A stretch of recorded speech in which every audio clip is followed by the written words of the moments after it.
Institute of higher education Patel Nagar Patna, जो S K Mandal group of institution के द्वारा संचालित की जाती है। आप सभी लोग जानते हैं कि शिक्षा के क्षेत्र में SK Mandal group of institution पूरे राज्य में कई संस्थानों का संचालन कर रही है।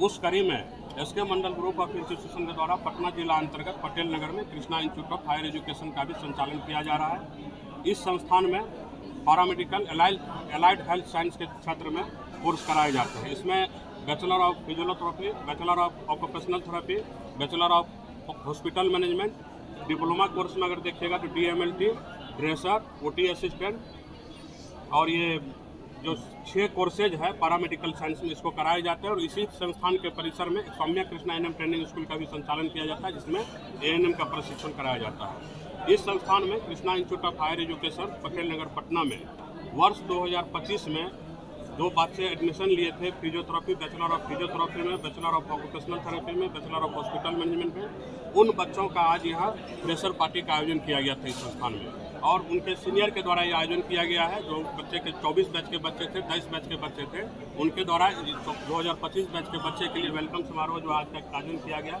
ये फ्रेशर पार्टी का। इसी कार्यक्रम के तहत आज हम लोग इस कार्यक्रम को मना रहे हैं। और इस बच्चे का भी मैं आप लोगों के माध्यम से भी 2025 बैच में जो भी बच्चे हमारे यहाँ नामांकन लिए हैं, जो कुछ यहाँ प्रेजेंट भी आप देख रहे हैं स्टेज के मंच के पीछे, सभी लोग ये 2025 बैच के बच्चे हैं। मैं अपने संस्थान में इन लोगों का फिर से स्वागत करता हूँ। और Krishna institute of higher education में ये लोग प्रशिक्षण प्राप्त करके भविष्य में अपने जीवन के लिए रोजगार प्राप्त कर सके, इसके तरफ मैं हमेशा प्रयास करूँगा। जो ये बच्चे यहाँ पढ़ाई कर रहे हैं, सभी रोजगार उन्मुखी कोर्स में पढ़ाई कर रहे हैं। इन बच्चों को यहाँ पढ़ाई करने के उपरांत किसी भी कोर्स में मतलब सरकारी नौकरी पर भी डिपेंडेंट नहीं रहना पड़ेगा। ये लोग जो कोर्स कर रहे हैं अपने से खुद कोर्स करके अपने से घर पे अपना क्लिनिक खोल के अपना काम करके रोजगार प्राप्त कर सकते हैं। इस संस्थान की सबसे बड़ी खासियत यही है। अपार सफलता मिल रहा है आपको, तो कार्यक्रम भी कर रहे हैं, क्या कहना चाहिए? ये देखिए, सबसे बड़ी बात है कि SK Mandal group of institution का जब से स्थापना किया गया है, तब से मेरा एक ही उद्देश्य रहा है कि संस्थान में जो बच्चे नामांकन ले रहे हैं उनका पढ़ाई लिखाई बढ़िया से हो जाए। कहीं न कहीं कुछ न कुछ कमी रहती है, उस कमी को हम मानते, लेकिन हम प्रयास करते कि वो भी कमी हमारे से किसी को नहीं हो, कि किसी बच्चे को कोई तकलीफ हमारे संस्थान में हो पढ़ाई करने के लिए। ये सभी बच्चे जो हमारे यहाँ पढ़ने आए हैं, इनके माता पिता हमारे ऊपर भरोसा करके, हमारे संस्थान के ऊपर भरोसा करके इनको पढ़ाई के लिए भेजे हैं। 4 साल अगर ये लोग हमारे यहाँ पढ़ाई करते तो हम उम्मीद करते कि 4 साल में ये लोग अपने जीवन में ऐसा लाइन खींचे कि जो लाइन दूसरा कोई इनके गाँव में, इनके समाज में नहीं खींच सके। हमारा हमेशा यही उद्देश्य रहता है कि जो पढ़ाई ये लोग कर रहा है, उस पढ़ाई में जिस गांव के बच्चे आए, जिस टाउन से आए हैं, उस टाउन में इससे जानकार आदमी कोई नहीं है।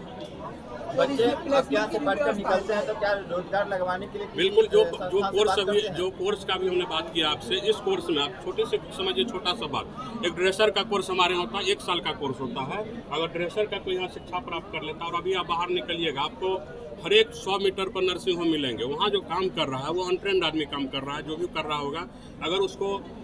अगर शिक्षा प्राप्त किया, कोई ड्रेसर का कोर्स किया हुआ कंपाउंडर मिलेगा तो अनट्रेंड आदमी से क्यों काम करवाएगा? आप लोग भी जगह जगह देखते हैं, आप लोग मीडिया के भाई बंधु, आप लोग भी देखते होंगे कि कहीं पर हॉस्पिटल में इलाज हो रहा है, वहाँ अच्छा काम करने वाला कर्मचारी नहीं है। इसलिए नहीं है कि वो ट्रेनिंग प्राप्त आदमी का कमी है। 2019 और 20 में पूरे धरती पर जब आप लोग देखे थे कि कोरोना काल हुआ था, तो वो सिखा के चला गया आने वाले पीढ़ी को कि स्वास्थ्य के क्षेत्र में स्वास्थ्य व्यवस्था को सबसे मजबूत करने की जरूरत है विश्व में। और स्वास्थ्य का व्यवस्था तभी मजबूत होगा, चिकित्सा का व्यवस्था तभी मजबूत होगा जब चिकित्सा शिक्षा मजबूत होगा। तो ये लोग चिकित्सा शिक्षा प्राप्त कर रहे हैं, और जितना जरूरत है पूरे विश्व में, उस जरूरत के हिसाब से अभी अपने पास 50% भी हेल्थ वर्कर नहीं है जिसको कि इस कमी को पूरे देश में पूरा कर सके वो लोग। ये लोग जो भी पढ़ाई प्राप्त करेंगे, खुद से रोजगार प्राप्त करके खुद से अपना जीवन यापन कर लेंगे। सर, पटना के अलावा और कौन कौन से शहर में आपका एजुकेशन? पटना के अलावा जैसे SK Mandal group of institution पर 8 संस्थानों का जैसे संचालन किया था, 2 संस्थान पटना में है, Saumya Krishna ANM training school, Krishna institute of higher education Patna, Krishna institute of nursing and paramedical science Samastipur में, कृष्णा इंस्टीट्यूट टेक्नोलॉजी समस्तीपुर में है, Krishna institute of higher education Murliganj में, Vidyapati institute of higher education Samastipur में है, Krishna institute of paramedical science Purnia में। इन सभी संस्थानों के द्वारा रोजगार उन्मुखी कोर्स में बच्चों को प्रशिक्षण देने का कार्य चल रहा है। और बाकी और किस क्षेत्रों में आप नया इंस्टीट्यूट खोल रहे हैं? अभी तत्काल में हम लोग एक 650 बेड का अस्पताल समस्तीपुर में स्थापित किए, उस अस्पताल का प्रारंभ करेंगे। उस अस्पताल की शुरुआत करने के बाद नई कोनो योजना बनाई जाएगी। ठीक है, धन्यवाद, थैंक यू सर।